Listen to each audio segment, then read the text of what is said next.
Historiquement Vôtre, l'émission qui remonte aux origines de ce qui fait notre quotidien. Et le quotidien, pour un homme normal en 2022, c'est Twitter. À part moi qui ne suis pas, vous y êtes tous autour de cette table. David, tout à fait. D'où ça vient Twitter ? Alors oui, c'est vrai, on l'a dit dans le sommaire de cette émission, et vous venez de le répéter, vous n'êtes pas sur Twitter, mais dans l'ensemble, on peut dire qu'aucun d'entre nous n'est ce qu'on pourrait appeler un gros tweetos dans cette émission.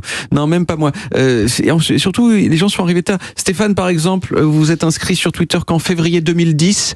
C'est super vieux. C'est relativement ancien, mais Olivier Pouls en octobre 2011. Et Clémentine Portier-Kattenbach, vous savez quand est-ce qu'elle s'est inscrite sur Twitter ? En 2021. En 2020, voilà, en septembre 2020.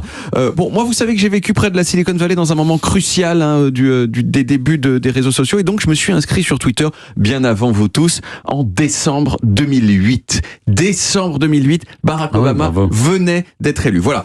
À la lutte finale, Olivier Pouls. Vraiment la même carrière que Barack Obama, si je peux me permettre. Tout à fait. On peut dire qu'à la lutte finale, Olivier Pouls domine, peut-être, mais quand il s'agit d'être le pionnier d'Historiquement Vôtre en termes de réseaux sociaux, c'est Bibi qui est devant. Et en même temps, c'est pour ça qu'on vous a fait venir. Tout à fait.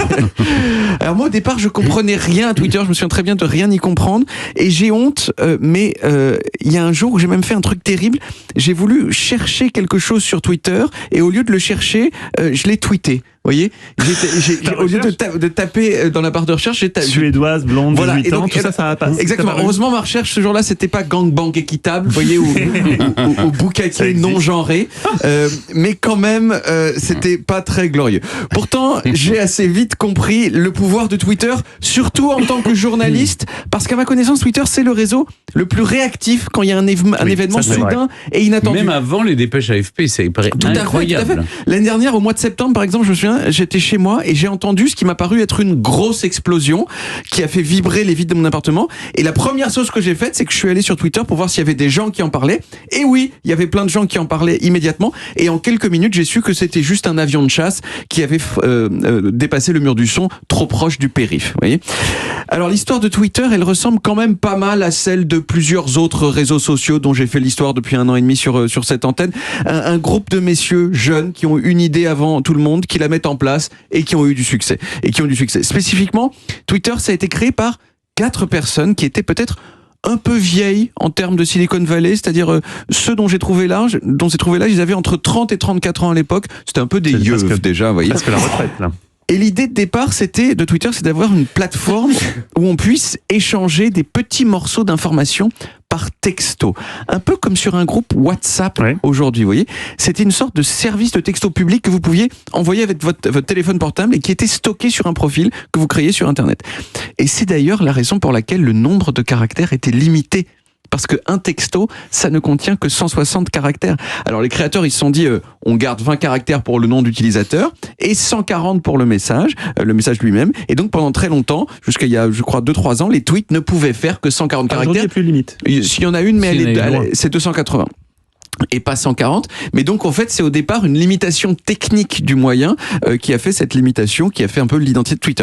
Le premier tweet de l'histoire de l'humanité, il a été envoyé le 21 mars 2006 par l'un des cofondateurs de Twitter, qui est aussi le plus célèbre, qui s'appelle Jack Dorsey. Et le premier tweet, c'est quoi ? C'est ça, je vous le montre, c'est « Just setting up my Twitter ».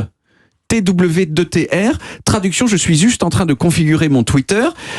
Alors, vous l'avez vu, c'est écrit pas en entier, c'est-à-dire c'est écrit TWTTR, c'est-à-dire qu'il n'y a pas les voyelles, mais c'est pas un raccourci de ce tweet spécifiquement, c'est effectivement comme ça que l'entreprise s'appelait au début. Au début, Twitter s'appelait en fait, c'était raccourci, quoi.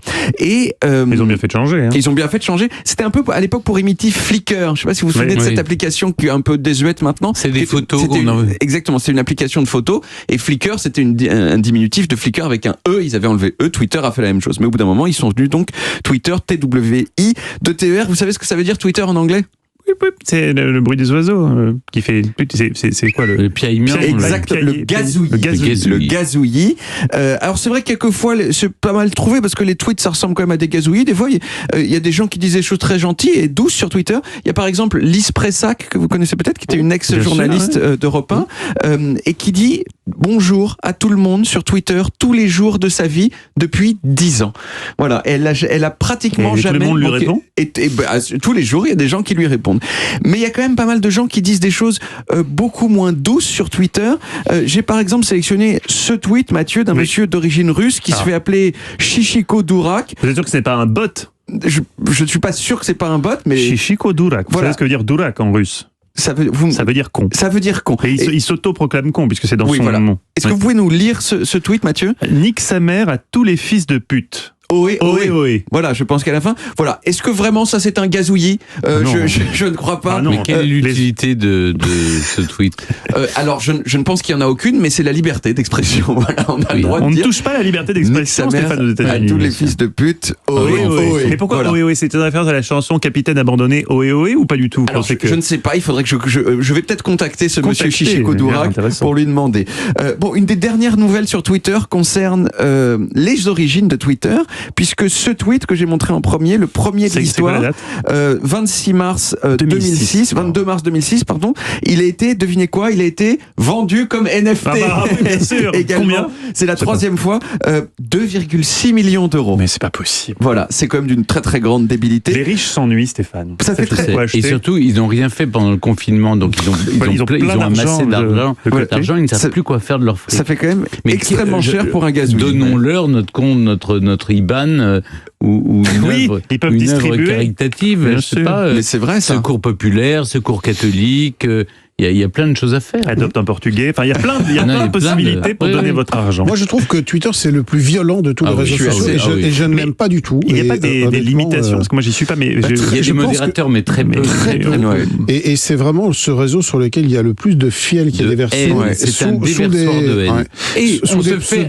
Moi, je suis scandalisé par une chose, c'est que ce sont des anonymes. C'est-à-dire qu'on est insulté par des gens. Donc, quand vous avez... votre compte est certifié avec le petit oiseau bleu, vous apparaissez sous votre propre identité, des gens vous insultent cachés derrière des pseudos, je sais pas, débile 66 ou sérotonine 22, et je trouve ça insupportable. Il faudrait la transparence de l'identité de ceux qui vous insultent. Qu'ils insultent donc comme des lâches. Et vous pensez que ça serait possible un jour, ça David? C'est un débat de droit qu'on peut avoir. Est-ce que vous pensez qu'un jour, sur Twitter, les gouvernements vont réussir à le réguler et obliger de faire en sorte que tout le monde donne son identité, que ça soit supprimer l'anonymat. C'est un petit peu complexe comme question et je dois pas, j'ai pas les compétences nécessaires pour y répondre. Mais est-ce qu'il y a eu d'autres exemples en ligne où on est obligé d'avoir une identité, donc pourquoi est-ce que ça serait pas possible de l'étendre à ça? Et ça serait certainement un coup porté à Twitter parce que justement les gens se sachant anonymes se permettent plus. Ils sont contents, Foutu monde. Merci beaucoup David. On retrouve les origines en podcast sur toutes les applis audio et en vidéo sur YouTube Dailymotion et évidemment sur le site europe1.fr.